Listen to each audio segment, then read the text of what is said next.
Meenakshi Faculty of Arts and Science for Women at KK Nagar, Chennai. BCom, BSc, BA, BBA, BCA and Viscom. Apply now. பெரும் எதிர்பார்ப்பிற்கு இடையில் apple நிறுவனம் iOS 26ஐ அறிமுகப்படுத்தியுள்ளது. புதிய iOS 26 ஆனது திரவ கண்ணாடி அதாவது லிக்விட் கிளாஸ் எனும் புதிய வசதியுடன் வருகிறது. இது ஒளி ஊடுருவக்கூடிய கண்ணாடி போன்ற தோற்றத்தை கொண்டுள்ளது. இந்த வடிவமைப்பு பயனாளியின் சுற்றுப்புறத்திற்கு ஏற்ப பிரதிபலிக்கும் மற்றும் மாற்றியமைக்கும் வகையில் உருவாக்கப்பட்டுள்ளதாம்.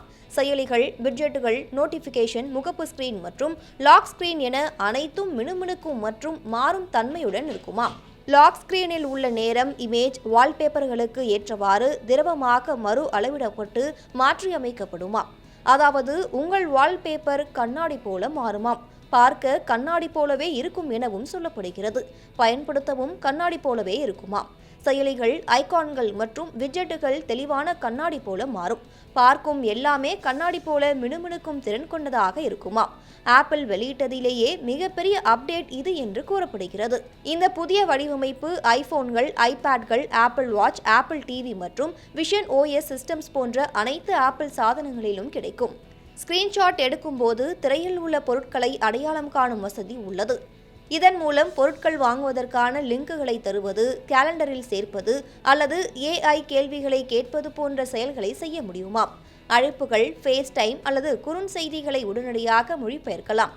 அதுவும் எந்த தரவையும் போனுக்கு வெளியே அனுப்பாமலேயே இந்த வசதியை பயன்படுத்தலாமாம். அதாவது உடனுக்குடன் AI டிரான்ஸ்லேஷன் செய்ய முடியும். மேலும் ஆப்பிளின் செயலிகள் அனைத்தும் மொத்தமாக அப்டேட் செய்யப்பட்டுள்ளது. புதிய கிளாஸ் ஸ்கிரீனுக்கு ஏற்ப செயலிகள் மாற்றப்பட்டுள்ளது.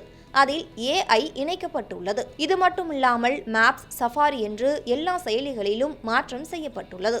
இது 2013இல் வெளியான iOS 7க்கு பிறகு மேற்கொள்ளப்படும் மிக முக்கியமான மறு வடிவமைப்பு என்று அறிவிக்கப்பட்டுள்ளது. அதாவது கடந்த 12 வருடங்களில் மிகப்பெரிய அளவிற்கு செய்யப்பட்ட அப்டேட் இது என்று அறிவிக்கப்பட்டுள்ளது.